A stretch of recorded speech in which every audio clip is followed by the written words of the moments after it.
बीते दिनों राजधानी भोपाल में एक ऑनर अटैक का मामला सामने आया था, जहां अजीम मंसूरी ने अपनी बहन नगमा और उसके प्रेमी विजय के ऊपर पिकअप चढ़ाकर जान से मारने की कोशिश की थी। जैसे तैसे नगमा और विजय वहां से बचे तो अजीम अपनी पिकअप में से उतरा और विजय की पिटाई लगाने लगा।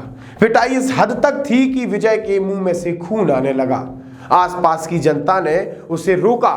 रोकने के बाद विजय को सुरक्षित उसके घर भेजा गया, जिसके बाद परसों 2 दिन पहले विश्व हिंदू परिषद की मदद से नगमा और विजय एक दूसरे के साथ वैवाहिक बंधन में बंध चुके हैं। साथ ही उन्होंने हिंदू रीति रिवाज के साथ आर्य समाज मंदिर से विवाह कर लिया है, लेकिन विवाह के बाद भी उन दोनों को डर है। उनका मानना है कि उनके परिवार वाले, मतलब नगमा के परिवार वाले, इन दोनों की जान को खतरा बन सकते हैं। नमस्कार, मैं आशुतोष भार्गव, आप देख रहे हैं आयुध।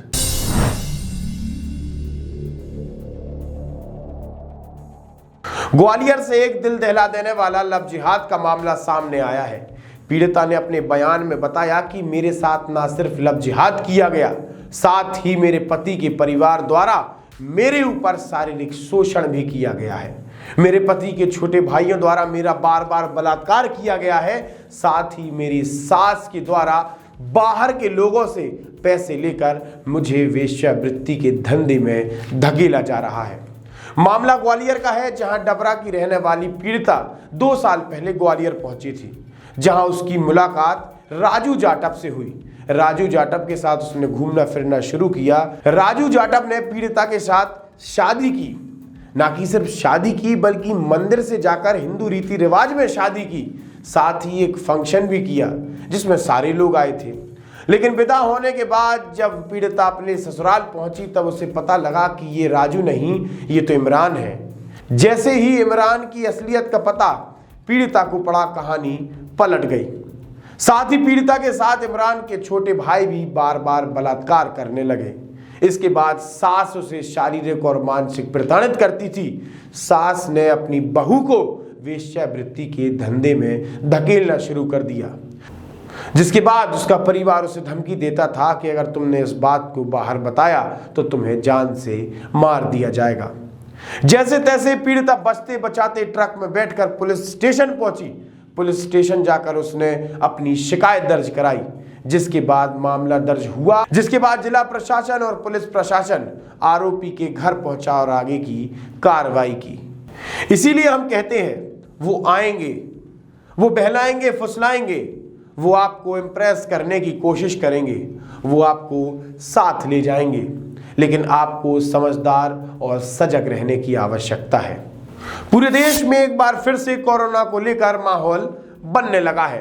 अगर आंकड़ों की बात की जाए तो पिछले 24 घंटे में पूरे देश में 2500 के लगभग नए कोरोना के मामले दर्ज किए गए हैं। तो वहीं राजधानी दिल्ली में 1000 मामले दर्ज किए गए हैं। अब जरा देखिए, पूरे देश में 2500 और 2500 में से सिर्फ 1000 दिल्ली में दर्ज किए गए हैं, मतलब 1500 के लगभग आंकड़े देश के अलग अलग क्षेत्रों से।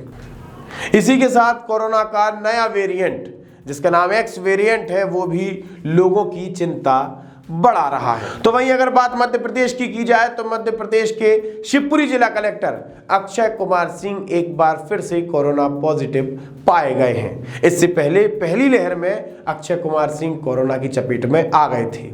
लेकिन पूरे प्रदेश की स्थिति देखी जाए तो पूरे प्रदेश में अभी कोरोना को लेकर स्थिति सामान्य है। सरकार द्वारा किसी भी प्रकार की कोरोना की नई गाइडलाइंस जारी नहीं की गई हैं। पूरे प्रदेश में कल मात्र 7 कोरोना एक्टिव केसेस सामने आए, जहां प्रदेश में 48 ऐसे जिले हैं जहां एक भी कोरोना का मरीज नहीं आया है। ये अच्छी खबर है, लेकिन अपना ख्याल रखें, अपनों का ख्याल रखें, मास्क पहने और हाथ को सैनिटाइज करते रहें। अगर हम आपसे कहें कि तापमान बढ़ने वाला है तो जाहिर सी बात है आप ये कहेंगे क्या अभी मजाक चल रहा है? तो मैं आपसे ये कहूँगा कि अभी मजाक नहीं चल रहा। मौसम विभाग के द्वारा ये कहा गया है कि 29 अप्रैल से लेकर 18 मई तक एक बार फिर से पूरा प्रदेश भट्टी की तरह तपने वाला है। लगभग प्रदेश के 10 ऐसे जिले हैं जहां पर तापमान 45 डिग्री सेल्सियस के ऊपर निकल जाएगा।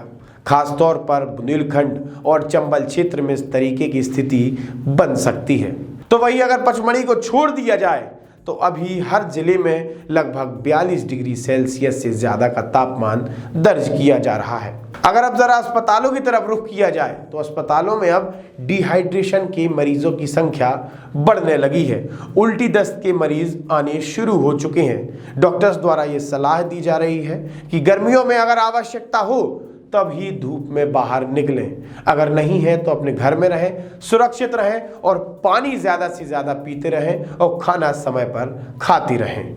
मध्य प्रदेश में किसानों की फसल तैयार है। किसान अपनी फसल को बेचने भी तैयार है, साथ ही कुछ किसान अपनी फसल को बेच भी चुके हैं, लेकिन दिक्कत सरकारी तौर पर आ रही थी। सरकारी तौर पर कैसी दिक्कत थी पेमेंट की। शासकीय समर्थन मूल्य के केंद्र पर किसान अगर अपने गेहूं चने को बेचने आता है तो उसके पेमेंट में लगभग 15 से 20 दिन का समय लग रहा है। यहां तक कि किन्हीं किसानों को तो 1 महीने का समय लग रहा है।